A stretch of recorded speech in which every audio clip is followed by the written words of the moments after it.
बिस्मिल्लाहिर्रहमानिर्रहीम। अस्सलाम वालेकुम। Welcome Sam cooking and craft channel.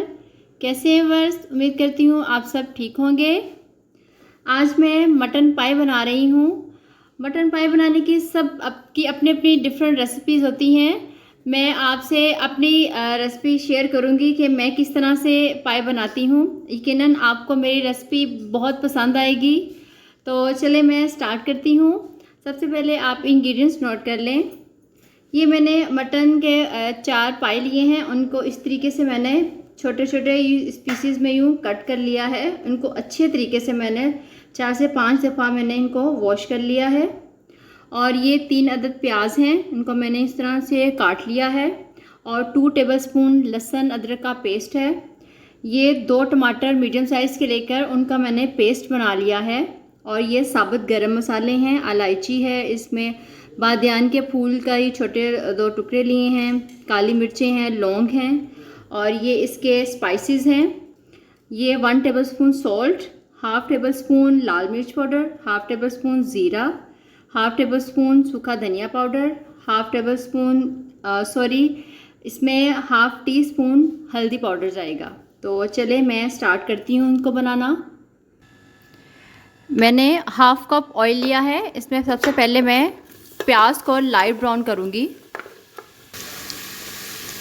ये देखें, इसका प्याज का कलर चेंज होना शुरू हो गया है। इसको थोड़ा सा और लाइट ब्राउन करना है मैंने। और फिर मैं इसको ग्राइंडर में डाल के लाइट ब्राउन जब हो जाएगा तो इसको मैं ग्राइंड करके फाइन सा पेस्ट बना लूँगी प्याज का।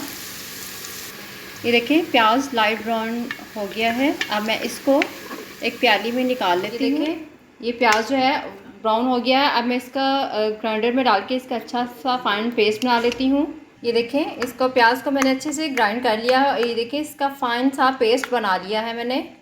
अब ये यही ऑयल जिसमें मैंने प्याज फ्राई किया था, इसमें ये साबुत गरम मसाले डाल के 1-2 मिनट इनको भून के इसमें मैं लहसुन अदरक का पेस्ट डाल दूँगी। गई हैं फ्राई। अब मैं इसमें लहसुन अदरक का ये 2 टेबलस्पून पेस्ट मैंने आपको जो बताया था, इसको मैं डाल के अच्छी तरीके से भून लूँगी। इसको तकरीबन आपने 20 से 30 सेकंड इसको अच्छे से लहसुन अदरक के पेस्ट को फ्राई करना है ऑयल में। ये देखें, ये अच्छे से फ्राई हो गया है। अब मैं पाई इसमें डाल दूँगी और इनको डाल के 10 मिनट में इनको अच्छे से भून लूँगी इसमें ऑयल में।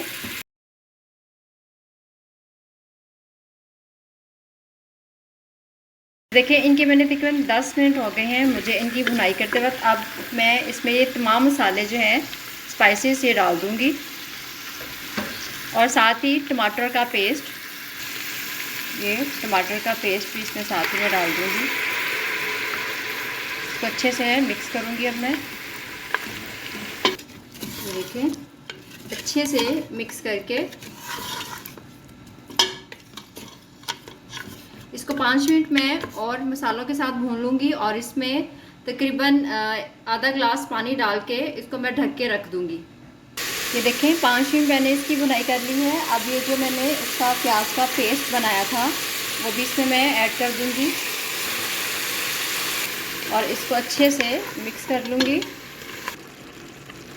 5 मिनट हो गए हैं इसको पकते हुए। अब मैं इसमें आधा ग्लास पानी डाल के इसको तकरीबन 15 मिनट के लिए पकाऊंगी। जब इसका पानी अच्छे से ड्राई हो जाएगा तब मैं इसमें हाफ़ टेबल स्पून गरम मसाला डाल के इसकी भुनाई करूंगी। और उसके बाद मैं इसमें जितना आपने इसमें ग्रेवी रखनी है, इसका शोरबा जितना भी रखना है आपने, उसमें वो पानी डाल के इसको मीडियम फ्लेम पे मैं पकने के लिए गलने के लिए इनको अच्छे तरीके से रख दूँगी।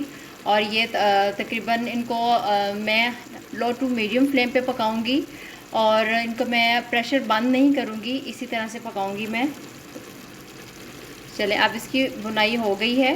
अब 5 मिनट हो गए इसको पकते हुए। अब मैं इसमें देखें, अब मैं इसमें आधा ग्लास पानी डाल के इस तरीके से, बस इतना ही पानी डालना है। इसको मैं अब तकरीबन 15 मिनट के लिए ऐसे ही पकने के लिए छोड़ दूँगी। जब ये पानी ड्राई हो जाएगा तो फिर मैं गरम मसाला डाल के इसकी भुनाई करूँगी। ये देखें पानी जो मैंने हाफ ग्लास इसमें डाला था अच्छे से ड्राई हो गया है। तकरीबन इसको 20 मिनट लगे हैं इसको अच्छे से, ये देखें काफ़ी हद तक इसमें जो मसाले मैंने डाले थे, पानी डालने का मकसद ये होता है कि वो मसाले अच्छे तरीके से इसमें पक जाएं। अब मैं गरम मसाला हाफ़ टेबल स्पून इसमें डाल के इसकी भुनाई करूँगी। तकरीबन 7 से 8 मिनट इसकी मैं भुनाई करूँगी। इससे ये है कि पाए की जो एक स्मेल सी होती है वो बिल्कुल नहीं आती इस तरह पकाने से।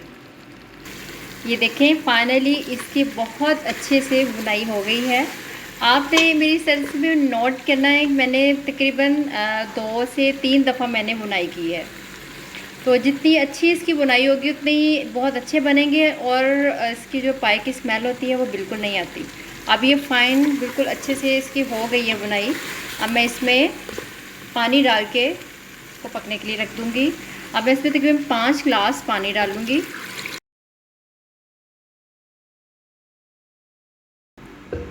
अब मैं देखती हूँ इतना काफ़ी है, ये मुझे और डालना पड़ेगा। नहीं, अभी 1 गिलास में इसमें और ऐड करूँगी क्योंकि पाए जो हैं उन्होंने भी गलना भी है। ये इसमें मैं 1 गिलास और पानी डालूँगी।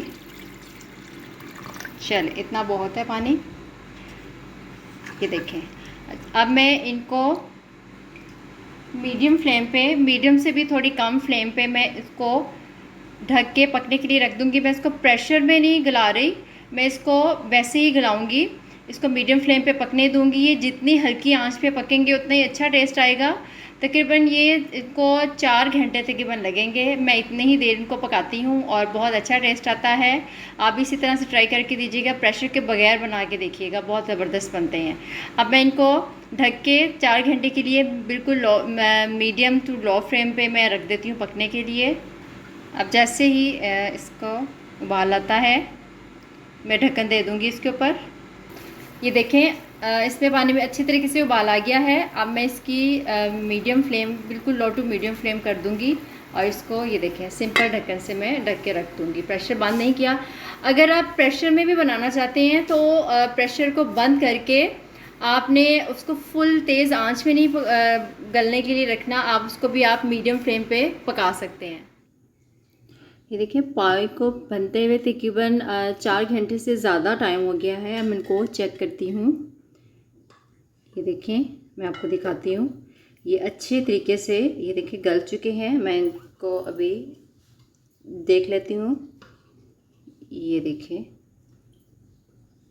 ये देखें अब ये चेक कर लें। ये देखें कितने अच्छे तरीके से ये गल गए हैं। इसको मैंने लो टू मीडियम फ्लेम पे पकने के लिए रखा हुआ था, तो ये बहुत अच्छे तरीके से पक चुके हैं, गल गए हैं अच्छे तरीके से।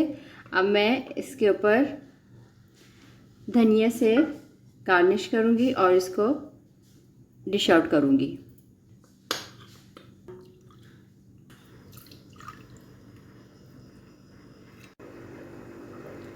बस मज़ेदार मटन पाए बिल्कुल तैयार हैं। आप इनको नान के साथ खाएं, बहुत मज़ेदार लगते हैं। आपने मेरी इस रेसिपी को ज़रूर ट्राई करना है और मुझे कमेंट्स बॉक्स में बताना है पाए की ये रेसिपी आपको कैसी लगी। और मेरे चैनल को लाइक करना, सब्सक्राइब करना, शेयर करना बिल्कुल ना भूलिएगा और बेल आइकन का बटन ज़रूर दबा दीजिएगा ताकि मेरी हर नए आने वाली वीडियो आप तक सबसे पहले पहुँच सके। मेरी नेक्स्ट वीडियो तक अल्लाह हाफिज़।